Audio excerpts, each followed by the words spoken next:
We are live. Good evening, everyone. Welcome to the Foxy Presidential Gyan Pravah podcast number 346. So it's 1 year since we are doing these podcasts, and this is episode number 346. And I am Dr. Sarita Shamsundar, chairperson of the Foxy Gynecological Oncology Committee, and your host for today. Today we are discussing a topic that affects millions of families, yet it is often surrounded by fear and silence, that is cancer and awareness about cancer. We are honored to be joined by Jyotsna Govil, Ms. Jyotsna Govil from the Indian Cancer Society, one of India's leading organizations working in cancer prevention, early detection, patient support, and education. In this conversation, we'll talk about why awareness matters, how young people can play a role in creating change, and how organizations like the Indian Cancer Society are making a real difference across the country. So, this episode is about knowledge, hope, and the power of community. This podcast series has been initiated by our visionary president, Dr. Sunita Tandulwadkar, who is a visionary leader with Foxy and who started with the year's theme, Ek Rashtra, Ek Mission, Swasth Nari, Samriddh Vatan, Har Ghar Foxyan. And she has initiated a lot of initiatives like Know Your Numbers, Sampurna Swasth Janma Abhiyan, Aparajita Sampurna. There are huge, so many projects which have been started. दो टीके जिंदगी के the eagle project आरोग्य योग यात्रा ज्ञान प्रवाह foxy अनुबंध project mukta along with 7 publications and the Arogya Sakhi app, and that is weaving a strong and inclusive fabric that connects every Foxian to the heart of the association. And a lot of schemes have been projects which are related to women's cancer are the Do Tike Zindagi Ke for cervical cancer, which was launched on World Cancer Day last year. The Foxy IMA project for training the IMA doctors on HPV vaccination, the Nirmal Banaras Abhiyan for HPV testing, the Wave 2 educational program for Foxians, regarding the HPV vaccination, and the Swasthanari Abhiyan Yatra. And she has always been encouraging, ready, and supportive for all our projects. So, Thank you, welcome, Ms. Jyotsna. Sarita. Let's have your day with Mrs. Govil. And thank you so much, Sarita. You are very sincere, very hardworking, and Thank you. very dependable and passionate about your subject.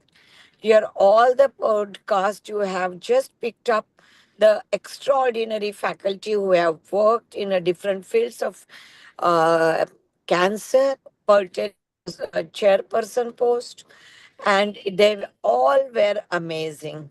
Thank you so Thank you. much, Dr. Mrs. Govil, for taking out your valuable time and being there on a Foxy platform.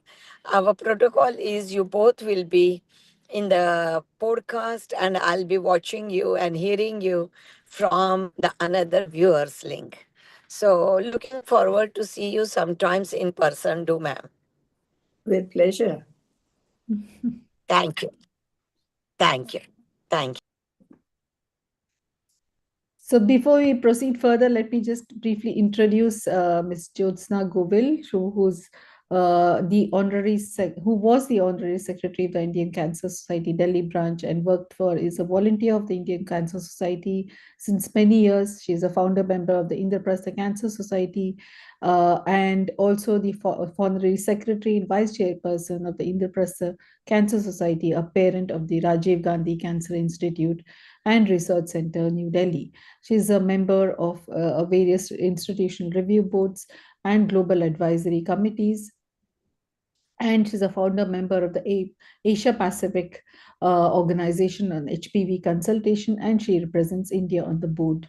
She's also a member of the National Managing Committee of the Indian Cancer Society since 2011 and a founder member of the Healthy India Alliance. She's the first president of the Indian Cancer Society Cancer Sahyog Emotional Support Group of 1991 to 95, and she has won various awards: the Paul Harris Fellow Rotary Club, Lifetime Achievement Award for long years of dedication to cancer control, and the WHO Regional Director's Appreciation for Contribution to Public Education on Hazards of Tobacco Use, and the Ray of Hope Award at the International Conference of Oncologists in Bangalore. She's also presented at various national and international conferences. So welcome again, Ms. Jyotsna. It's a privilege to have you join our podcast. Thank you very much, Dr. Sarita. It's a pleasure for me to join you too, because although we cover a very broad spectrum of cancers, the issue of cervical cancer and testing for cervical cancer has been very close to our hearts. Can I continue, or do you want to say anything more? No, you please continue. So let me tell you that the Indian Cancer Society is celebrating 75 years of its existence this year, 2026. Wow. It was set up in Congratulations. Mumbai. Yeah, it's our Amrit Kal as much as it is for the nation. So it was set up by Dr. D.J. Jasawala, who is a surgeon, an onco-surgeon in Tata Memorial Hospital, and a visionary in the sense that he saw that no matter how much he and his colleagues fought cancer with the traditional cut, burn, and poison treatment, it was never going to cover the point where we could sit back and say, okay, we have controlled cancer. For that, he wanted a group to specifically go out and create awareness so that people came to the hospitals in early stages of detection. By the time he saw them, they were already in stages 3 and 4, and there was not very much that he could do. The rates of cancer, even at that time, were pretty horrifying. And what has happened after 75 years of taking on awareness and of taking on screening, of taking on rehab, of taking on a small amount of financial assistance and emotional support? We are still battling cancer. And one of the major components of that are the women's cancers, both breast and cervix. I think breast is more talked about simply because it's easier to depict on a magazine cover or anywhere else. A low cut gown or partial display of breasts in films and in modeling also draws attention to the breast. But how do you depict a cervical cancer? At one time, we used to call it the hidden cancer. But I don't think I want to call it that anymore. Thanks to Fogsi, thanks to all of your members, the reproductive organs are becoming more of a focus where you and we should be working together to increase the amount of awareness and of early screening. Indian Cancer Society Delhi is about 43 years old. In 1999, we took on what we called PAP Test Delhi as our millennium goal. I don't know if you all will agree, but the old method of a VIA or a VILI are not, to our thinking, respectful of women. Particularly, most of these centers where they do this type of screening, they screen and let the woman go. To us, that is immoral. It's a strong word, I know. But the fact of the matter is, unless you see and treat, VIA or VILI are merely letters of the alphabet, nothing more than that. So we have in our screening centers always advocated the PAP test. for two reasons. One, that it is done under scientific guidance, and that it is seen by two medical professionals, the gynecologist and a pathologist. So it is validated, and when the woman gets a report, it is a validated report. We started Pap Test Delhi in 1999 in Delhi. We had hoped that it would become Pap Test India, which it has not done. But in Delhi, it is our 26th year this year of unbroken cervical cancer screening with the Pap test. That's wonderful. A few years ago, when we became aware of the HPV DNA test as the gold standard of cervical screening, we adopted that. So we do a clinical examination,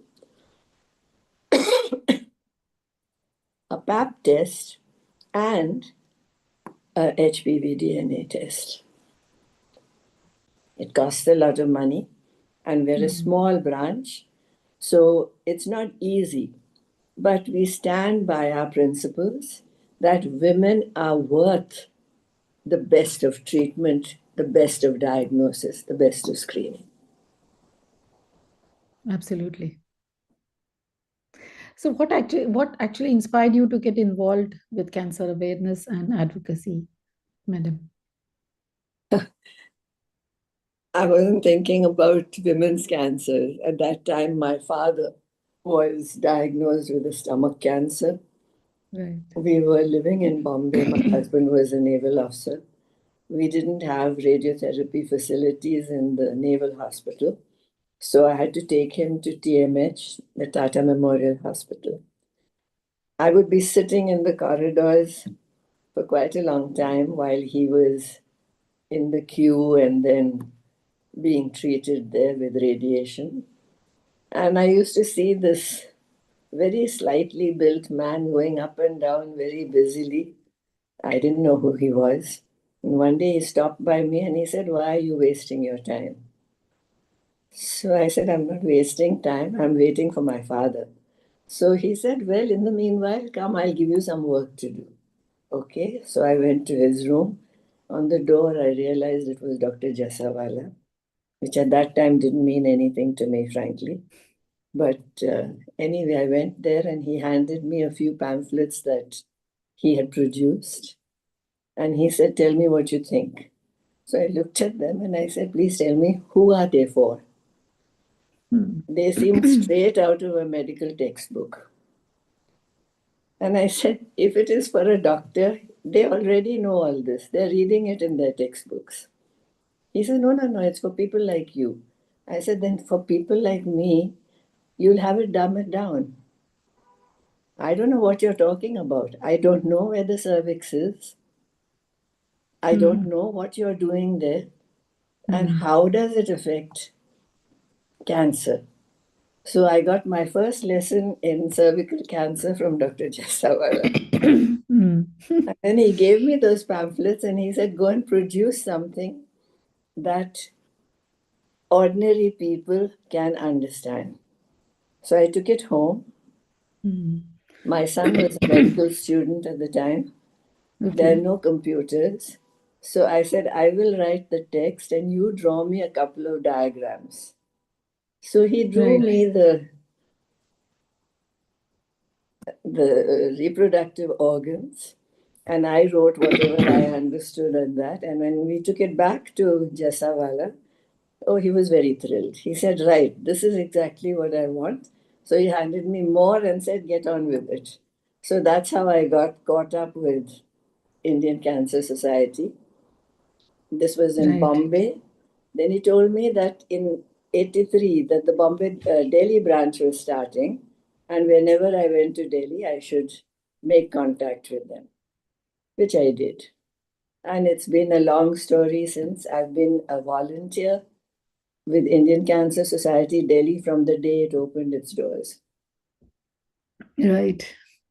So how does the Indian Cancer Society work, and what does it do? I mean, how does it actually permeate into the community? Because that is something the we doctors feel quite challenging. I mean, it's okay for the patients, but and their families, but then the general public, they don't want to hear about cancer. They don't want to hear, if we say get screened for cancer, they don't want to hear that word cancer. So how do you manage to do that? The name of our organization is Indian Cancer Society. When we first went into AIMS, one of the people there in the reception said, please don't use the word cancer. So we said, how do we function? We are the Indian Cancer Society and we're going to use that name. So we've used it right from the day go. We have we've divided our work into different units. So we have Jagrati, which is the awareness unit.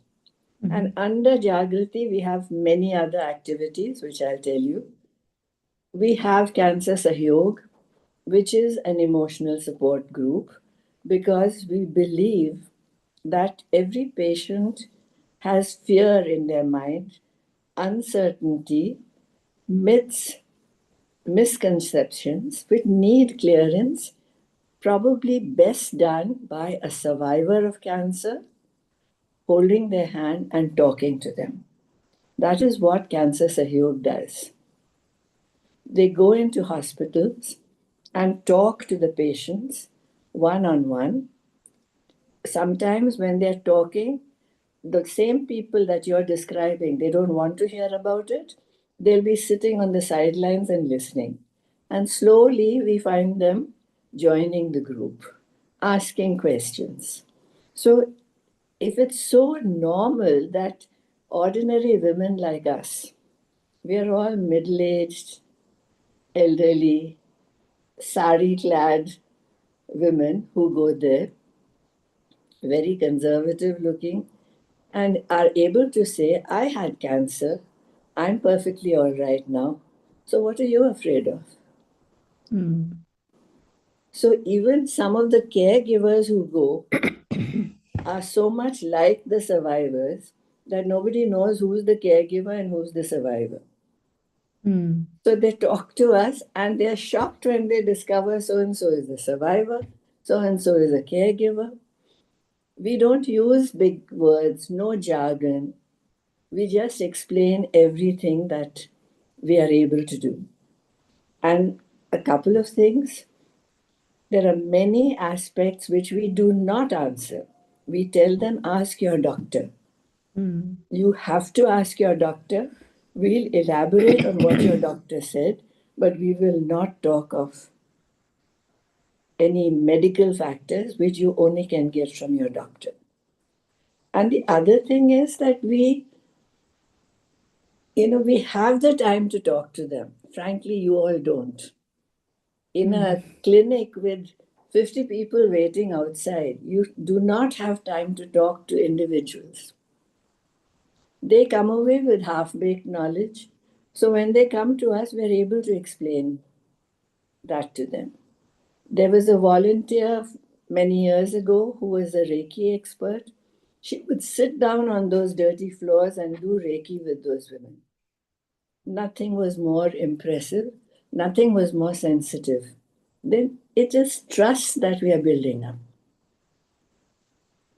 Yes. So how do you actually do you have your branches in the hospitals, or do the doctors refer their patients to you? How does it work? Both.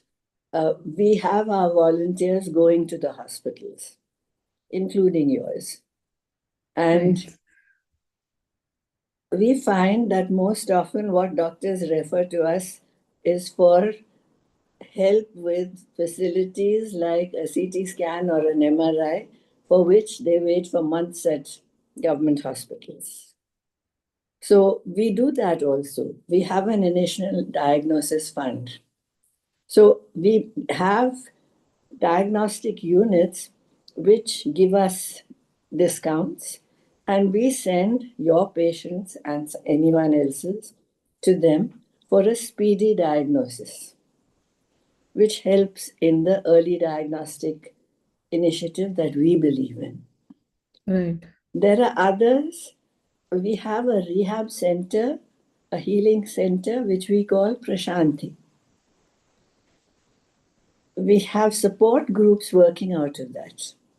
Very often, doctors come online and listen to the patients, talk to them.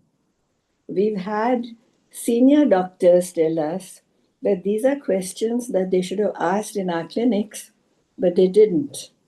But now they're sitting in a comfortable place, or if it's all online, they're sitting in their own homes with their families, and they ask those very questions that make the difference in removing the fear. Yeah. So, Our other units, I want to talk a little bit about the awareness initiatives that we take. We work within the community. Our volunteers go and sit down under a tree in a cramped little room, wherever, and talk to the community about cancer. We answer their misconceptions. We answer all their fears. So that is one big portion of it. The other part is talking to children. You must be aware of the initiative Teach for India. So we work with them, going to the classrooms. And since the girl working in that project is herself very young, the kids relate to her much more than they would relate to gray-haired grannies like me. So they talk to her. When she explains what HPV is, why the vaccine, what happens if it is neglected, they ask questions. The boys are asking, why not us? Why only the girls? The girls are saying, ma'am, talk to our mothers. They don't understand this. So we then call in sessions of mothers. We have sessions with teachers. And with each one, our talks are tailored to their needs. Another initiative for awareness, if you go on the SWAM platform of the Government of India's HRD ministry, there is SWAM is self-learning. So we have a course on the fundamentals of cancer, which is completely free. right. 20 oncologists have contributed to it, including gynecologists, including child specialists, including oral health people, everyone. So they get their basic information there. Then if they want a certificate, they have to take a small examination and pay for it, because we have to get it done by an outside agency. We have an app which we call Rise Against Cancer. It only started 2 years ago, and it is in 5 languages. We realize that very often when we talk, the person in front of us is nodding but doesn't understand anything at all. But when we talk in their language, and the person who's talking on the app is speaking with the right dialect, the right words, and is possibly a known figure in that area, the trust factor increases. I keep repeating trust because that is very important for us. We also have a faculty development program where we educate the university faculty. Right. It's a program of the Government of India. We've just latched onto it as well. It's from the Ministry of Education. They want faculty to learn and disseminate knowledge which is beyond their specialist subject. So we are happy to do that for cancer. We have our own volunteers talking. We call in experts for the last part of every training session.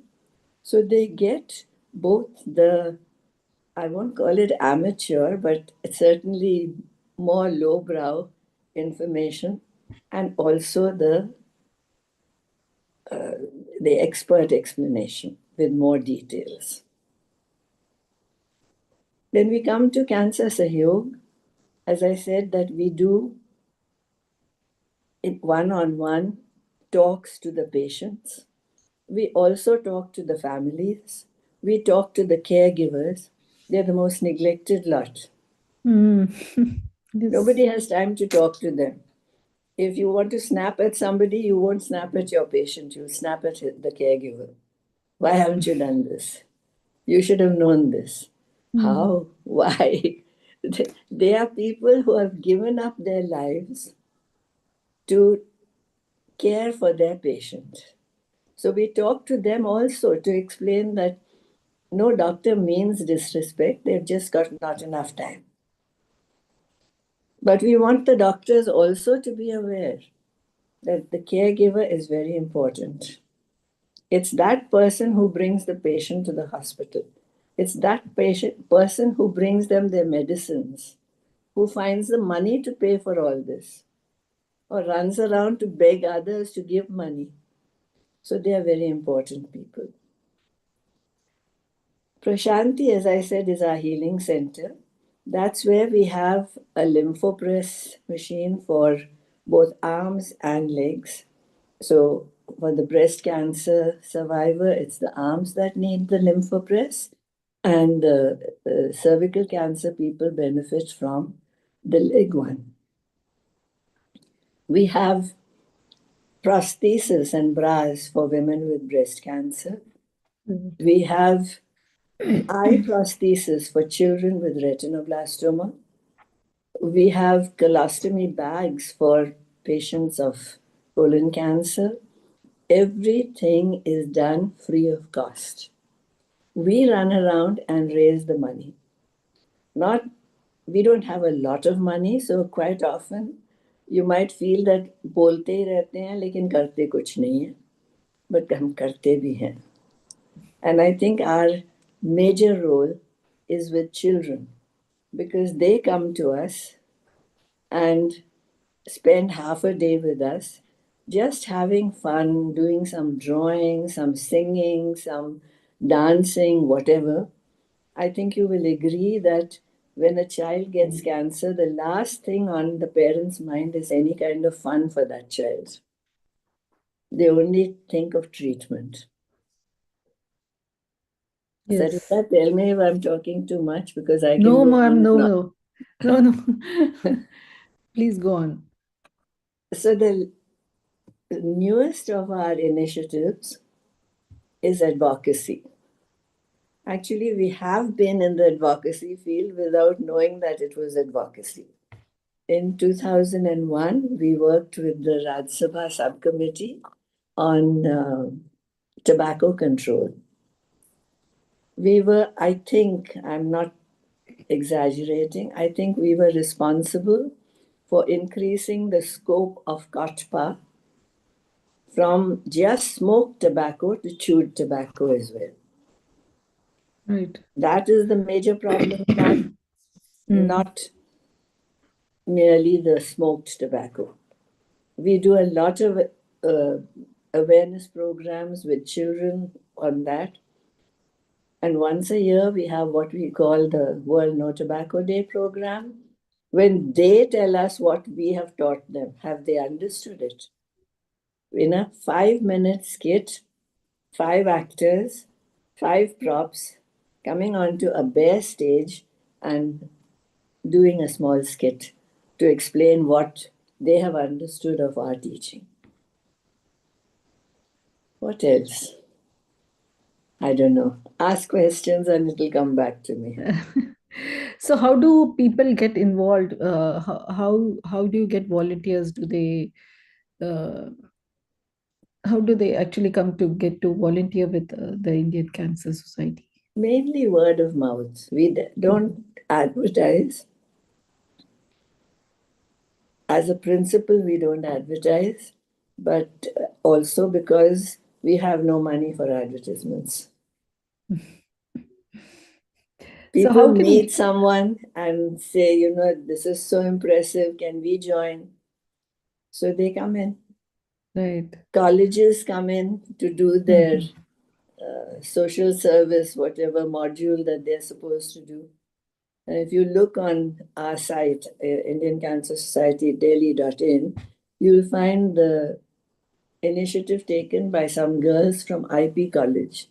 They have a little spot called Kiran, and they go out into the field and talk to people and ask them, what do you understand about cancer?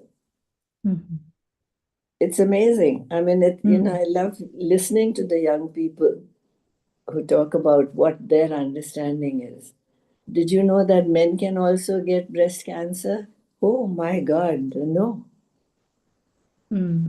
So there's awareness spreading, which is, it's like throwing a stone into a pond and watching the ripples grow. Mm. Yeah. So how can ordinary people get involved to support Contact the us. cancer side? Just contact us. We are on social media to the extent that we can. We have a website which is open and available to everybody. You know, we are not very far from you. We are in South Extension Part 2. Don't even have to cross a road. Right. And how do you get your funds? Who funds the Indian By Cancer holding Society? our hands out, darling. My husband used to call me a professional beggar because all the time I was asking people help, individuals, whatever they can give. We have our donation boxes everywhere. Put something in it. We have the CSR, of course, has been a huge help to us. But CSR funding also always says for this purpose. We're very happy to conform. But I think everyone forgets that all these services cost money to produce and to give. Our cancer detection center in Babar Road, we're open 5 days of a week in the center itself, and every Saturday, Sunday, and maybe some afternoons, we take our mobile van and go out and do screening in the area around Delhi. Our jurisdiction is 100 kilometers around Delhi. Right. Sometimes we sneak a little further. We go to Mathura, Vrindavan. Mm-hmm. We're associated with the widows' ashrams there, with the Ramakrishna Mission Hospital. We try to do whatever we can. Right. So how do the young people actually react to cancer awareness, and what do they feel about it? They're far more receptive, frankly, than the oldies. Mm-hmm. Oh, The okay. older people are set in their thinking. The younger people are reading about some of this in their textbooks. They are Mm. discussing more. And whether we like it or not, they are exploring sexuality much more. Oh, that's true. Yes. We can't pretend that it doesn't happen. It does. And that's where our talks about HPV come in handy, Mm. about the vaccination, about HPV itself. And that's why the boys are asking, why not us? Why are we being left out of the vaccination program? Yes. So do you have do you get your doctors to go and talk to the groups in the colleges, to the people, to the students, Sometimes, or sometimes the sometimes? doctors get very pedantic Hmm. and they scare away the youngsters. Hmm. Whereas our volunteers talk at, as I said, at different levels. Younger people go into the schools and colleges. and talk to them. We have some elder people also going in and talking. We don't just talk, we listen. You have to listen to get their concerns, and we address those concerns. We go into different groups, Sarita. We also have been, one of our branches in Karnataka has been working with HIV positive women. Right. You know that they come in once a month to pick up their drugs from various centers. Yes. So when they are there, they're also screened Yes. for Okay. cancer. That's very good. Yes. And it's a gateway for us to approach one segment of community who is otherwise neglected. Yes. So how do the how do the students take this knowledge? I mean, when they go into schools and colleges, how do they react? Do they accept, or do the parents accept the vaccine for the children, That is for the still girls? a bit of a battle. The children accept it. The children say, we know we need it. But just convincing a parent, my daughter does not do that. How do you know what your daughter does when you're not around? Or your son for that matter? We don't talk about morality. Is it right for them to be doing it? We don't address that. We only address the risk factors of that behavior. And we say very openly that you don't need penetrative sex. Just skin to skin contact is enough for you to pass on the infection. Yeah. So, but the children are ready to take the vaccine. So I hopefully, think they when are they more ready than grow, their parents are. their parents, yes, hopefully when if they start earning a little bit, they'll be able to take it themselves. And our effort is vaccinate the children and screen the mothers. So if the mother has brought the daughter in for a vaccination, screen her. When we have certain months when it's a breast cancer month or a cervical cancer month, when we give them free screening, but not only for that one organ. Once we've got that person, a woman or a man, into our detection center, we give them the whole works. We do an oral screening, we do a chest x-ray, we do a blood profile, everything. Because we know that we'll probably never see that person again. True. Yes. So how do we actually in hospitals, and well, by after treating patients, we feel that follow-up is a huge problem. Yes. Even for after surgery, we tell them to get radiotherapy, chemotherapy. They just don't want to get it done. They say that they think that after surgery they're cured. They need a lot of convincing, and unless there is somebody, some member of the family who goes with the patient all the time, and supportive, and that person has to be supportive, because it's also a question of that person's daily wages, if Yeah, they are working. So really true. it's a big problem. There's another aspect to it. When we talk cancer, we never say that you will be cured. We're saying it now. We're saying it now. But when I started in 1980, whatever it was, we never said that you will be completely cured. So I still remember a case. We talk of men, husbands, as unsympathetic, uncaring, that if he loses his wife, he can get another one. But when you see it from the man's point of view, one man said to me, I'm a cook in a dhaba. I take time out to bring my wife here so that she gets her complete treatment.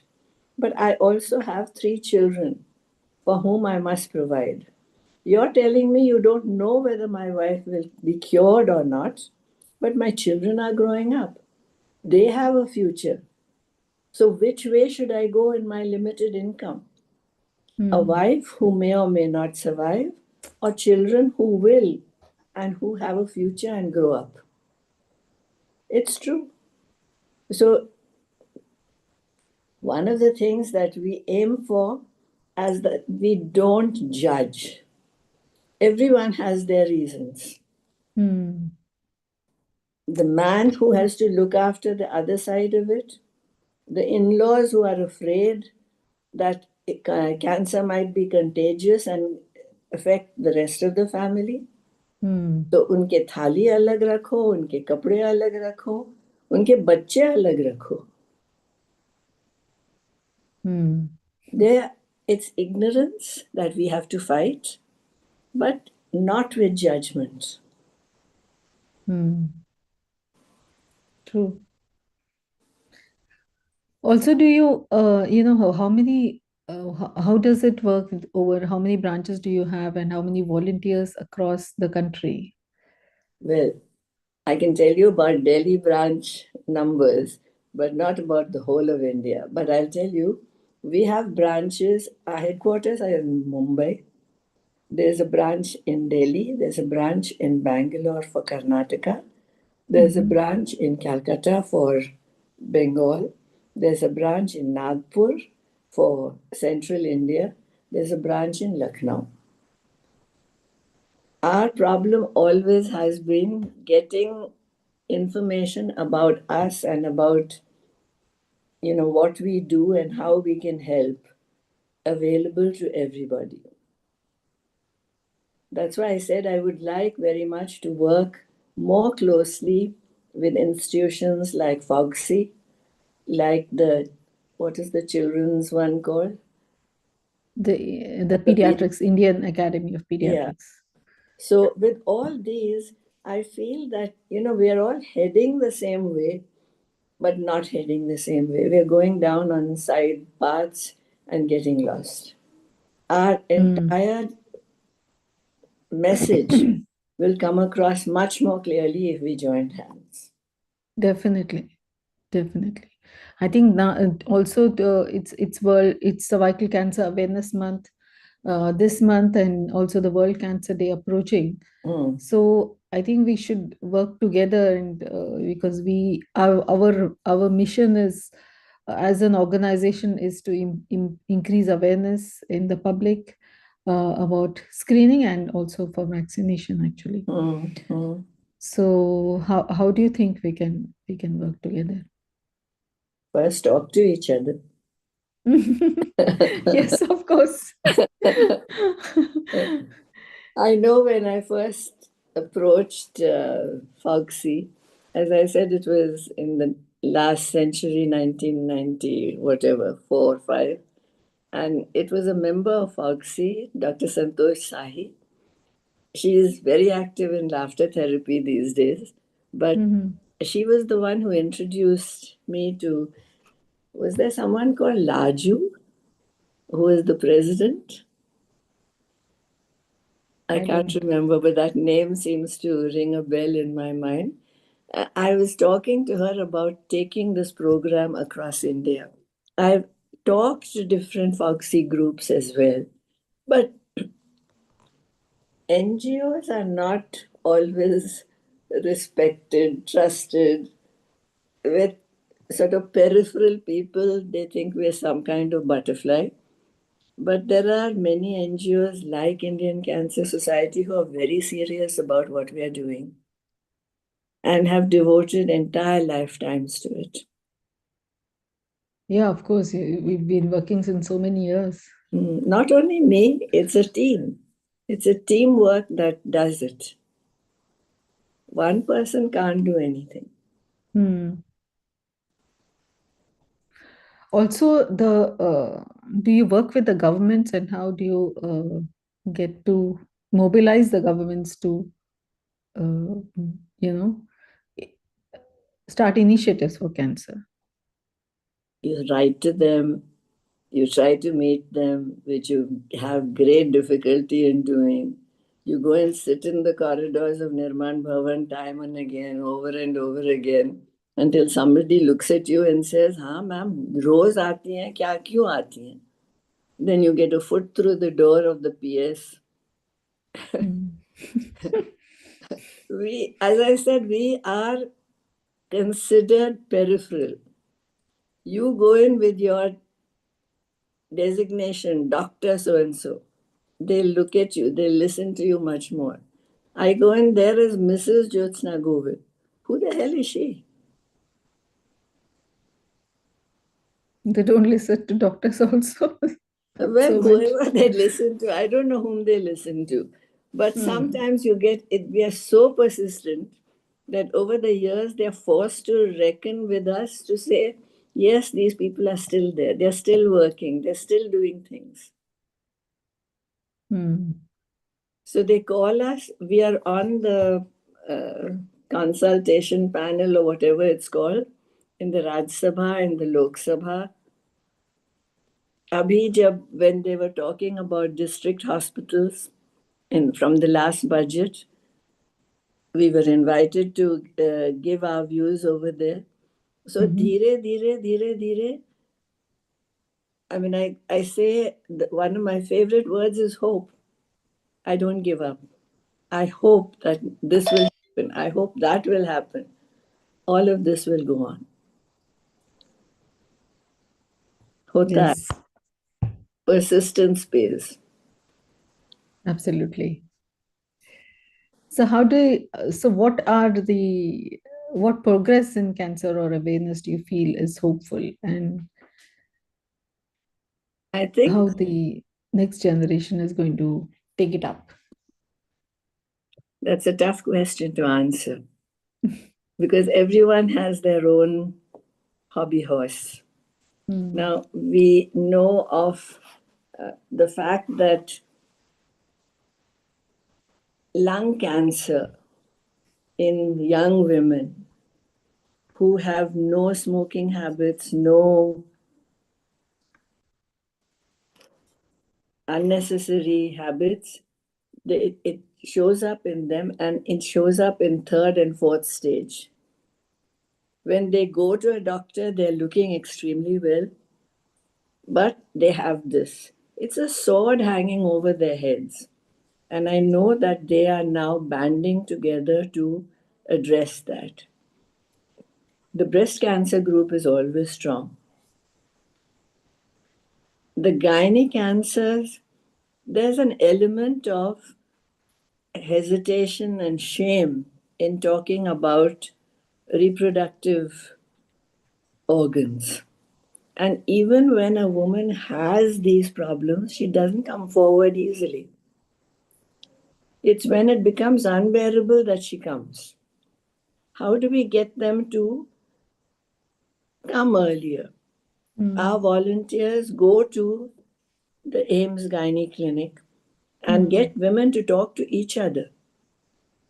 It's an amazing tool that when people talk to each other about common problems, there is some hope of more knowledge, more awareness, and more action. Yeah.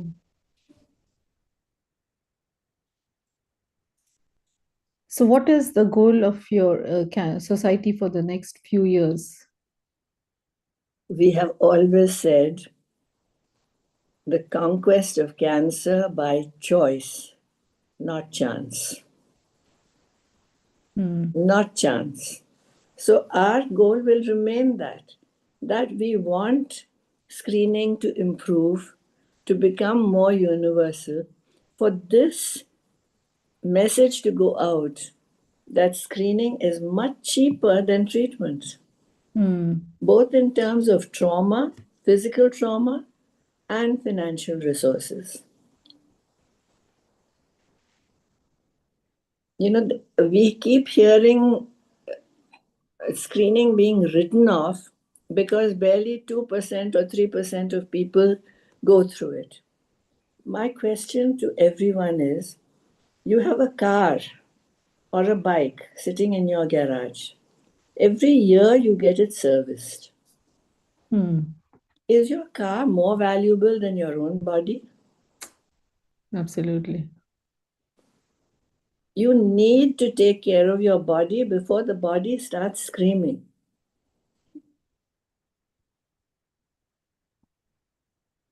Yes. Very powerful message. But we need everyone to join us. We, as I said, we do pap tests daily. We send out about 400 letters in Delhi to gynecologists. We say, please screen the women who come. If they can't afford your fees, send them to us because we do it free of cost. We believe in this. So how do the women react to screening? Do they get it done? Because there's a lot of reluctance to get. They say, I have no symptoms. Why should I get screened? Yes, that's a very common one. But, we go out on camps, as I said. In the detection center, it's people who come to the center. They come with the idea that they are going to be screened. But when we go to the camps, we hear this. Why should we get screened when we have no symptoms? That's where our awareness speakers come in. They talk to people. They tell them why they should get screened. Of course, some of them run away saying, I've got my periods, I've got this, I've got that. They run away. They take our files also with them. But by and large, they stay and they get their screening done. Sarita, we have screening data of, in the preventive sector for the last, I think, since 2011 or 12. And every year we screen in Delhi, we screen about 15,000 people. So among your members, if anyone is wanting to do research, get in touch with us and we are willing to share our data with you. Right. As long as we know you don't take it and misuse it. We have screened, I think it was nearly 2,000 people of the NDMC. They got a very beautiful paper written up, and there was not a mention of Indian Cancer Society. We were the people who did all of it. That's what irks us. No,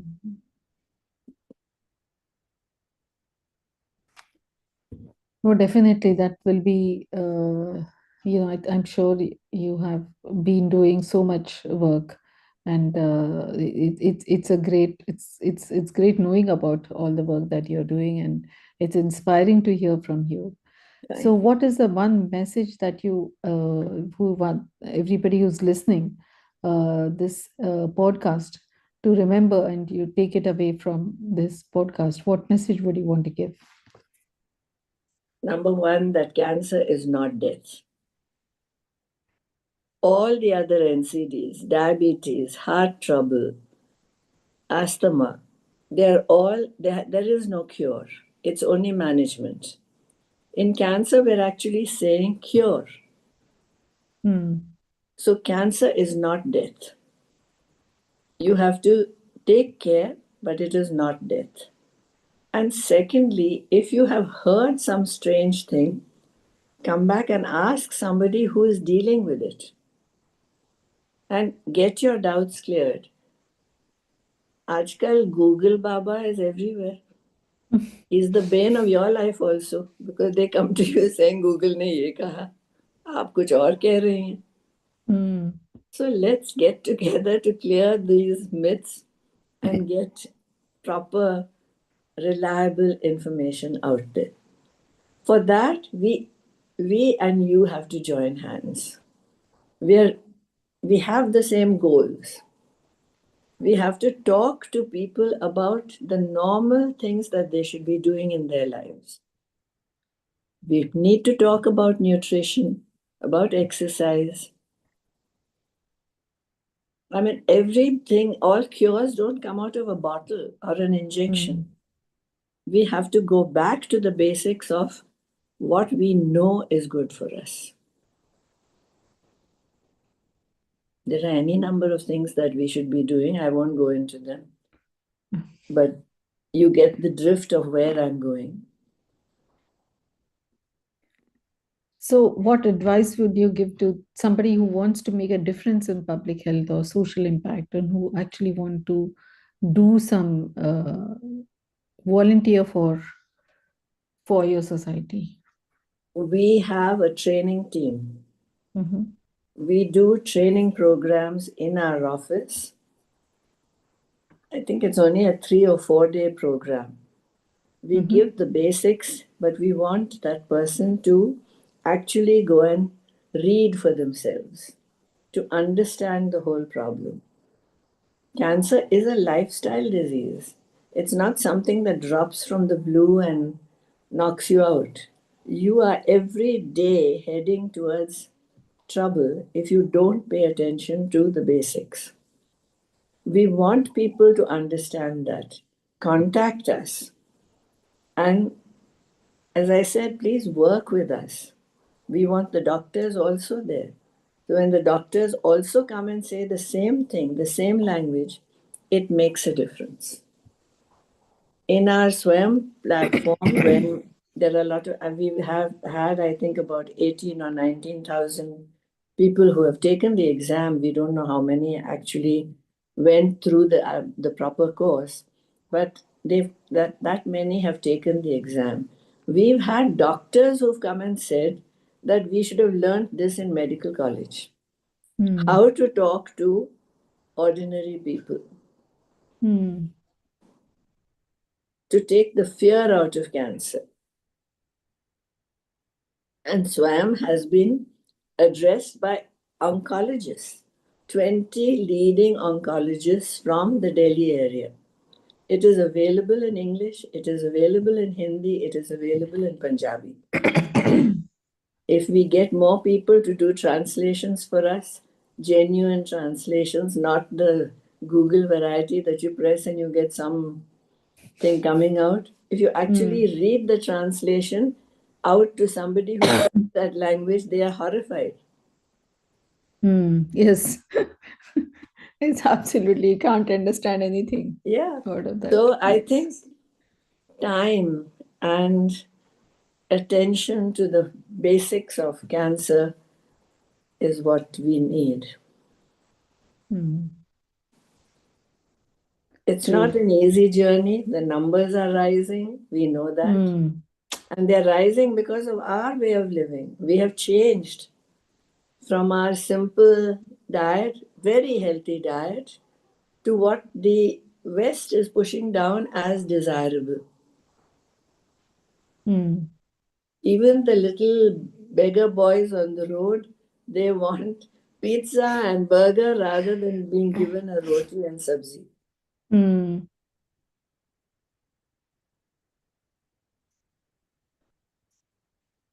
Yeah. So we are actually coming towards the end of our podcast, Ms. Jyotsna. It's been really wonderful speaking with you and learning from you, and it's really inspiring to know about all the work that you have been doing. Thank you What so is the much. message? Just keep in touch with us. Yes, definitely. Definitely. We would definitely want to come and visit your office and know more about your work, and also work together with your organization. Fogsi would definitely want to work in terms of advocacy and in terms for public awareness. What is the message that you want to give for the Fogsi members who are listening to this podcast? I don't know. I think if they would just find their local NGO and get working closely with them and developing a message platform which works in their area, in their neighborhood, even getting small groups of people, the much maligned coffee party groups, talk to them. Every person makes a difference. Don't just sit in your offices, please. Yes, definitely. Thank you so much, Ms. Josna, for being here, and thank you. This is the last for me. It is my last episode.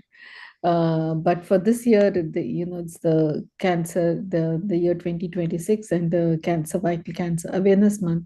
This is a key episode, and then it's a way. It's actually brought a new sort of, we have broken ground and taking forward this issue of public awareness in a new direction. You've given us a direction to work for awareness and for advocacy.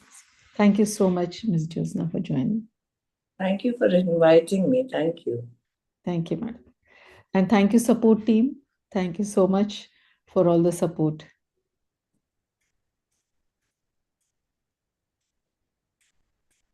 Thank you. So this podcast, the link would be available on YouTube. So anybody who wants, in a day or two, you'll be getting the YouTube recording, the link, and you can share it with anybody you want to share, Ms. Josna. Thank you once again.